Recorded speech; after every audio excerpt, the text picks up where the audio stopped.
د تاسو چې ما ته هر وخت وایي چې د چیو طریقه وښیه د چیو طریقه وښیه نو د چیو څه طریقه ده راځئ خو چې بیا هم درته وښیم راځئ چې د چیو طریقه وښیم ګورې د چیو څه خاص طریقه نه یو پیاله مې پی واچول که نه شودې او دې کې به یو پیاله مونږ همغې عمره اوبه واچو که چېرې پی مو خالص وي نو او ورلاندې به چوله ضرور لګوئ په یاد باندې هیره مو شوه که نه دا به ستاسو غلطي وي صحیح ده چوله مې ورلاندې ولګوله ښه نو دلته به اوس پکې لا پی نه دي خوټ کېدلي خو ما پکې یو چمچ چای پتې واچولې دا غټه چمچ سي بس دا کافي 2 پیالو دپاره او یو نیم چمچه پکې زه ګوړه واچوم تاسو پکې چینی واچوئ خپل حساب باندې او چې چای کله هم پخوئ اخوا دېخوا نه شي ګورې چای به لاړه شي تویه شي چې څو پورې جوش نه یې کړي 2 مې پکې لونګ ور واچولو دا پکې تاسو ماچوئ یو ځل جوړه کوي خوند درکړي نو ټیک شوه بیا پکې اچوئ او که خوند یې در نه کړو بیا پکې ما اچوئ لکه چې ما ته خو دا مزه کوي او یو پکې واچو لاچي بس اوس به انتظار وکړو چې دا وخوټ کېږي وګورئ چې وخوټ کېده چې اوس وخوټ کېده نو دې ځای کې به پیله ما مکس کا اور اوس به ورلاندې ګیس زه د دې لاندې سلو کړم او دا حساب یاد ساتئ تاسو وایئ چې چیو طریقه یې هره چې چیو کې پی زیات وي که نه نو بس چای به سپونګي تاسې خالي پیو کې پتې واچوئ که نه تاسو وګورئ چې څنګه چای ده چې چا له نه مرضي هغه ښایسته چای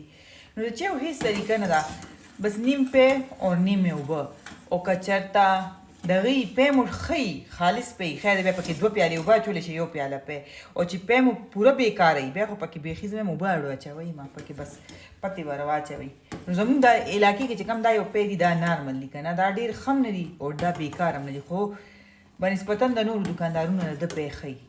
تاسو ته به چیونه هم پته لګي بس اوس دلته کې به زه د دې لاندې ګیس ما روکو که نه دا به زه اوس دلته کې 2 منټه دغه شانتې په نري ګیس باندې خوټ کوم دا به تویږي نه اوس دا چای خو وخوټ کېده که نه بس د اینو ګورئ تاسو ته اسکنارونه ښکاري رنګ یې پرېښو پتو اوس به زه دا ملایي ده که نه دې کې به زه دا چای ور واچوم نو د دې به خوند څنګه ني بیا به د دې مزه ولې ني بیا به زه چای ولې نه څکم او زه چې پېښور ته لاړه شم زما پېښور کې چې کومې 2 خویندې دي مخکې 3 وې اوس خو یو ونه لرې لاړه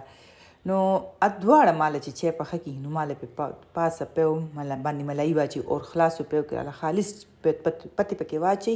چې هغوی کومه ښایسته چای ماله جوړوي او هغوی بیا هم وایي استا چایو ته خو نه ور برابرېږي خو خیر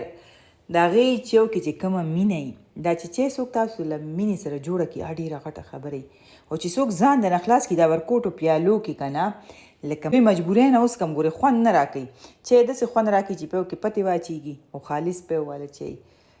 نو بس بیا هغې باندې به مونږ هم مل پیک چای څکو نو چې څوک را باندې مل پیک څکي مونږ هم پې مل پیک څکو نو ټینشن اوس وګورئ با به چې وکړي